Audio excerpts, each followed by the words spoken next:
Alright, we're back over at the four-wheeler, and what we're going to do now is I'm going to just give you a quick run through and show you how to install this kit. We've already taken the nut and bolt out for the shock. Shock is loose and it will drop down, as you saw before.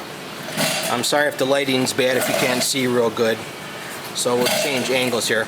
Now that you've got the shock out of the mounting perch, you have a gap here. That is what that large spacer is for that's in the kit. And what that's going to do is that's going to go in here like this.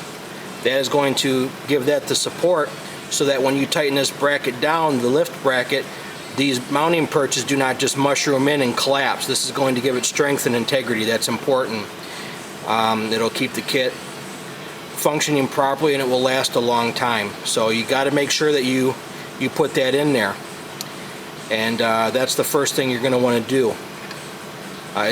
It will sit in there. It's kind of loose. It's not a real snug fit, so you're going to want to make sure it doesn't drop. Now the second thing you're going to do, and I'm not going to do this. I'm just going to show you real quick because I can't hold the camera and do this.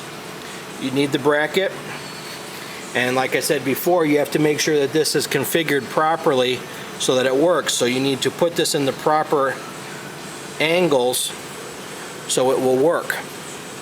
So that's important. So you're going to want to go over to the other side. I have the luxury of going to the other side, and you're going to make sure you do it right.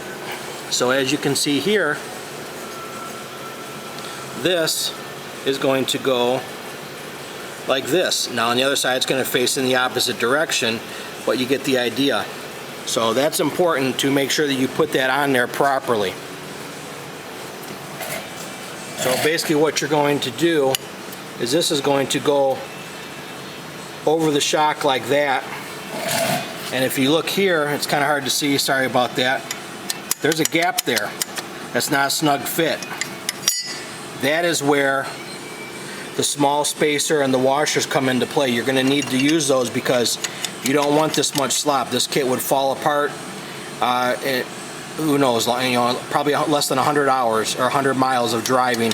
If you just put a nut and a bolt through here and left this like this kit would blow apart the first day of riding. So the spacers and the washers and everything like that are very, very important. You have to make sure you do that. Don't cut any corners because it's not going to work, it's not going to last. The stuff's there for a reason. When you install a kit, you shouldn't have any nuts and bolts left over. That's a bad thing. So what we're going to do now is I'm going to shut the camera off. I'm going to throw this other side together, and then I'm going to show you what the kit looks like when it's installed on both front tires.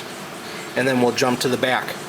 So hope this is helping you. I wish I would have had a video that showed start to finish to help me, because a couple pictures and a piece of paper with directions 1 through 10 aren't always all that great. You kind of need to see the way it's done, and it makes it a lot easier. So be right back.